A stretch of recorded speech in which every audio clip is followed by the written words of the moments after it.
So here the question is how to add two numbers in a linked list. So there are two linked lists and the numbers are in reverse order. So if I have a number, for example 102, so it will be represented in the linked list as 2 0 1. So 2 will be the first node, 0 will be the second node, and 1 will be the last node. So the number is in reversed order.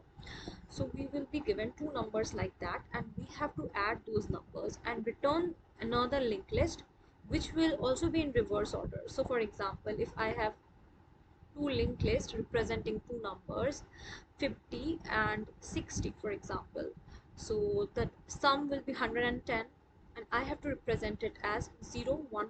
So this is the code for that. First of all, in order to keep a track of the first node, we will use a dummy node, and I have set it with a 0 value. Then we will use a temporary node which will be used for traversing, okay, so that we do not lose the actual dummy value, but means the node actually pointed by the dummy, but we will use the temp node in order to traverse it. This is a common scenario in most of the linked list questions. You have to use a dummy node in some of the questions in order to keep track of the actual node which we want to return, and temp is used for traversing. So we have a carry node. Carry here we will use for carrying the extra value which we will get after adding each of the two digits.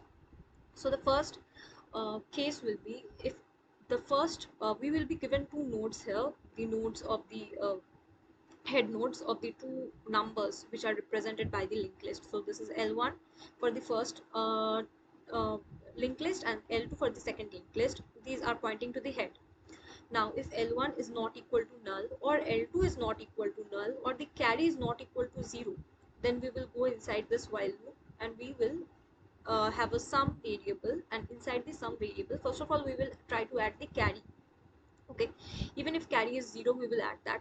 Then we will check if L1 is null or not. This is because if we don't put this condition, sometimes it may lead to an error, because if the node is null and we are trying to check the value of this node, we will get an error. So we will add, if it is not null we will add the value with sum, and we will move to the next node. So L1 is equal to L1 dot next. Similarly we will do for the second node as second linked list as well. So here we have L2 not equal to null. If it is not equal to null we will add the value with the sum, and then we will move to the next node, that is L2 is equal to L2's next. And lastly we will keep the carry for the next pair of digits. So now the first two digits are already added in any summation question. Even if in normal mathematics we add two numbers, for example 5 plus 5 is equal to 10. Now 0 is the digit which will be written at the bottom of this thing, and 1 will be taken as carry. So this carry we were keeping track with this variable. Carry is equal to sum divided by 10. If we divide the sum by 10 we will get the carry, and we will keep it here.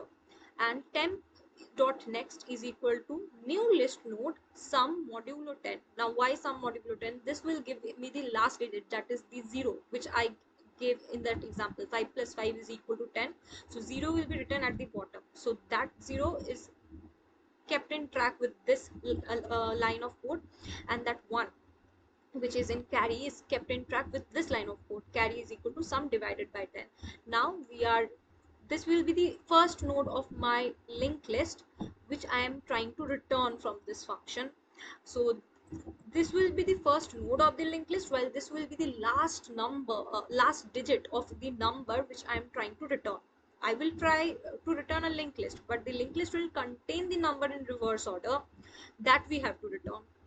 Okay, so my example was 50 plus 60 initially, so it will be 110. So 110, in that case 0 will be the first digit in that linked list, and 0 will be last digit in that number. So we are trying to return that thing. So we are keeping that 0 in this temp dot next new list node sum modulo 10. And why temp dot next? Because we had used the dummy node. This is for reference purpose. Once we lose it we will not get it. Okay, that's why we are using the temp pointer instead of the dummy. And we will go to the next node after that, because we have to repeat this process. So temp is equal to temp dot next, and once this entire loop finishes, we will return the dummy dot next, because dummy was the only node to keep track of what we are actually going to return. So that's all, and it is accepted. As you can see, all the test cases are passed. You can also use other methods, like normal mathematical methods, but it will lead to integer overflow due to size constraints of the integer value. So you can try it with long. Even with long, 3 test cases will not get passed. So this is the better way, where no integer overflow will be there.